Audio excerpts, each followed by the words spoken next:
భక్తివన్ ప్రేక్షకులకు నమస్కారం.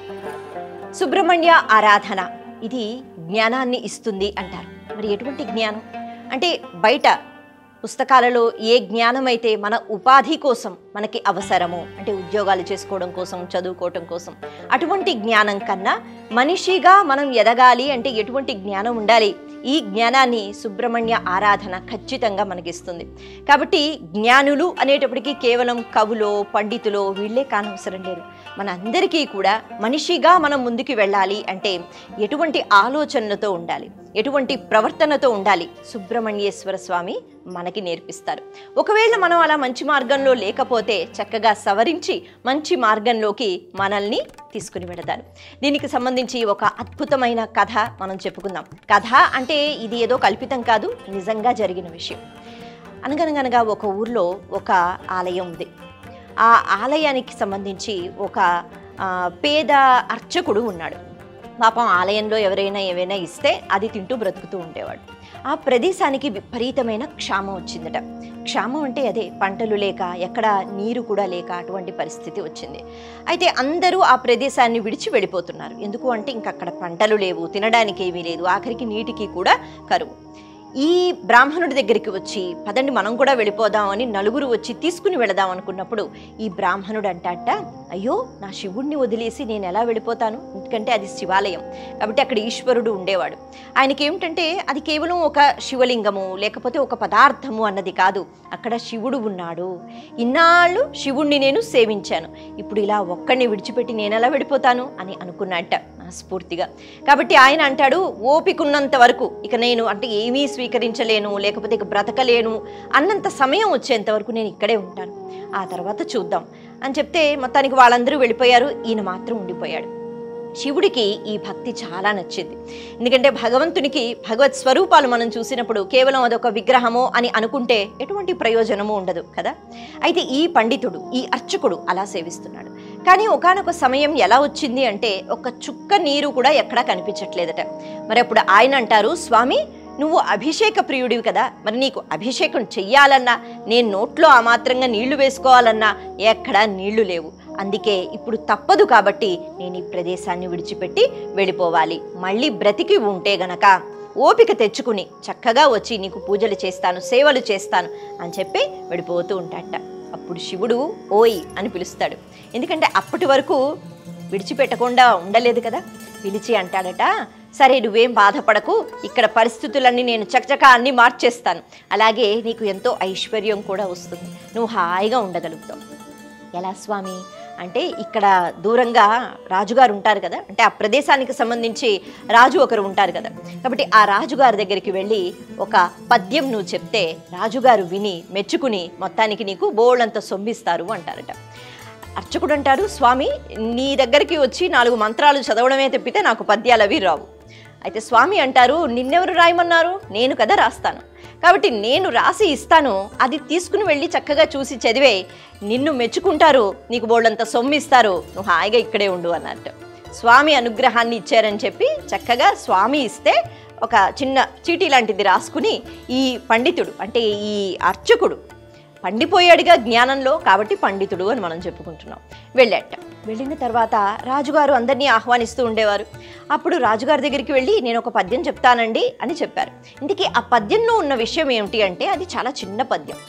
అందులో ఉంటుంది పార్వతీదేవి అంటే ఆ పరబ్రహ్మ స్వరూపిణి, ఆవిడ శిరోజాలు ఏవైతే ఉంటాయో, ఆవిడ కేశపాశం ఏదైతే ఉంటుందో అది సుగంధభరితంగా ఉంటుంది, అంటే చక్కని సువాసన కలుగుతూ ఉంటుంది సహజంగా. మనం మన కేశాలకి ఏమైనా రాసుకుంటే పెట్టుకుంటే కానీ సువాసన అన్నది రాదు కదా, కానీ అమ్మవారికి అలా కాదు, సహజంగా ఉంటుంది సువాసన అన్నది ఆ పద్యానికి ఉన్న అర్థం అనమాట.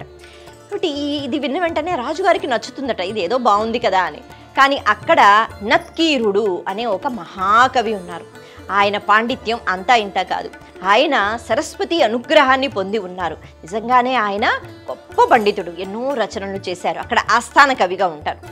ఆయన లేచి అన్నారట, ఇదేమిటిది, ఇటువంటివి ఎప్పుడూ వినలేదు. అమ్మవారికి సంబంధించి ఆ వర్ణన అన్నది ముఖ్యంగా శిరోజాలకి సంబంధించి, కేశములకి సంబంధించి ఏదైనా మనకి వేదం ప్రమాణం, మనకి ఏదైనా శాస్త్రం ప్రమాణం, పురాణాల్లో ఉంటాయి. మరి ఏదీ లేకుండా ఎటువంటి అంటే అవగాహన లేకుండా ఇలా ఎలా మాట్లాడతారు? కవితలు కూడా కొంచెం అర్థం ఉండాలి కదా. కాబట్టి మేము ఒప్పుకోము, ఇది అసలు కవితయే కాదు అని అంటారట. ఈ బ్రాహ్మణుణ్ణి అటు ఇటు తిరిగేసి మరగేసి ఏదో ప్రశ్నలు వేస్తున్నారు. ఆయన కవి కాదుగా, ఆయన తడబడిపోయాడు. ఆయన అన్నట్ట ఇదేంటి అంటే ఇందులో ఇదేంటి, ఇందులో వ్యాకరణం ఎలా ఉందని ఏవేవో అడుగుతున్నట్ట. బ్రాహ్మణుడు భయపడిపోయి అన్నట్ట, అయ్యా మహాప్రభు మీకో దండం, నాకు ఈ కవిత చెప్పమని ఈశ్వరుడే నన్ను పంపించాడు. ఆయన ఏమిచ్చాడో నేను అది చదివాను. అందులో అర్థమేమిటో నాకు తెలియదు, అందులో రహస్యం ఏమిటో నాకు తెలియదు. ఏదో సంపాదన కోసం ఆయన వెళ్ళమంటే నేను వచ్చాను, అంతేగాని నాకేం తెలియదు అన్నట్టు. ఇప్పుడు ఇలా చెప్తే ఎవరు నమ్ముతారు? ఈశ్వరుడే నన్ను పంపించాడంటే ఎవరు నమ్ముతారు? కలియుగం కదా, ఎవ్వరికీ నమ్మకం ఉండదు. కాబట్టి ఆయన్ని పంపించేశారట తిట్టి. సరే నీకేం శిక్ష వెయ్యం కానీ అనవసరంగా మా సమయం వృధా చేశామని పంపించేశారు. బ్రాహ్మణుడు వచ్చాడు. ఇప్పుడు ఈయనకి బాగా కోపం వచ్చింది ఈశ్వరుడి మీద.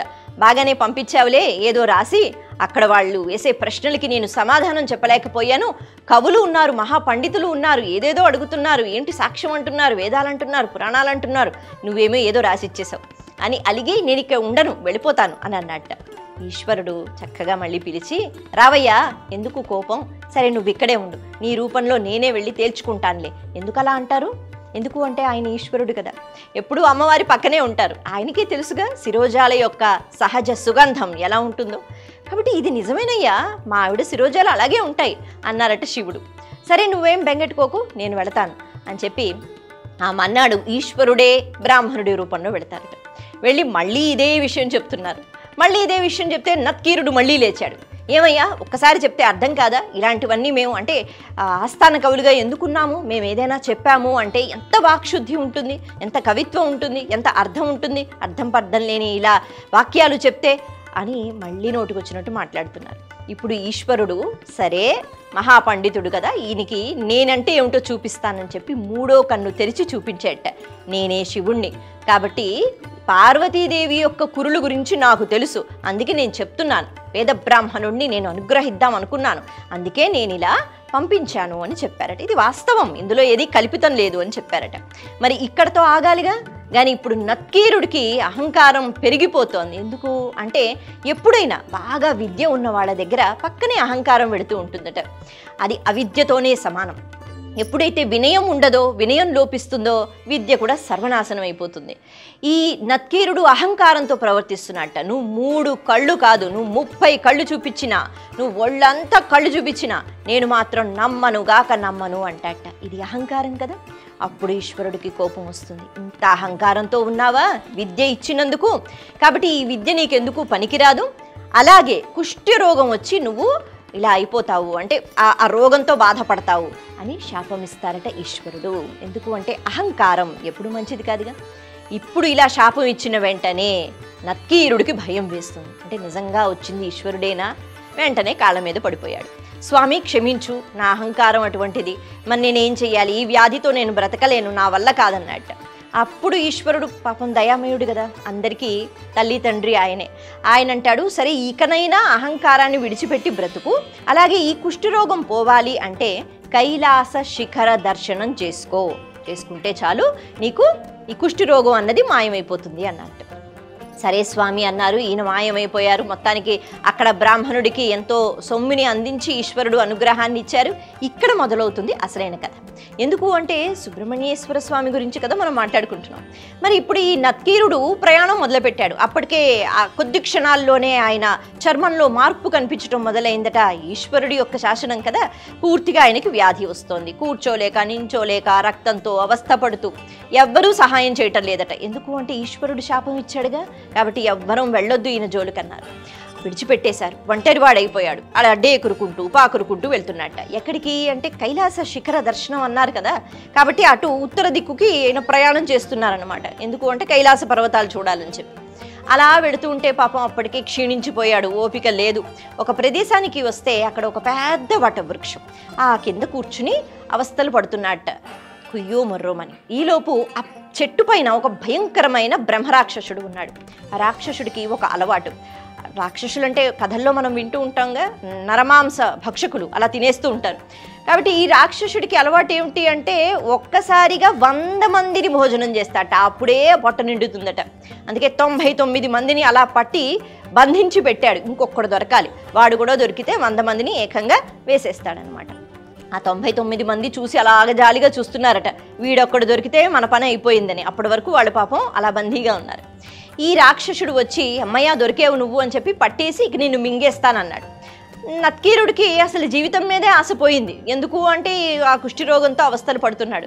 ఇప్పుడు ఈ బ్రహ్మరాక్షసుడు అయ్యో నేను ఒక్కసారి కైలాస శిఖర దర్శనం చేసుకోవాలి కదా, నన్ను విడిచిపెట్టు అంటే ఎందుకు విడిచిపెడతాడు? విడిచిపెట్టట్లేదు. అప్పుడు ఆయనకి బాధ కలిగి సరే అని చెప్పి సుబ్రహ్మణ్య ఆరాధన చేశాట భక్తి శ్రద్ధలతో. సుబ్రహ్మణ్య నువ్వు ఎక్కడున్నా నాకు అనుగ్రహాన్ని ఇవ్వు, నీ వల్లే జ్ఞానం వచ్చింది, కానీ అహంకారంతో ప్రవర్తించాను, పశ్చాత్తాప భావనతో నేను వేడుకుంటున్నాను, నన్ను రక్షించు.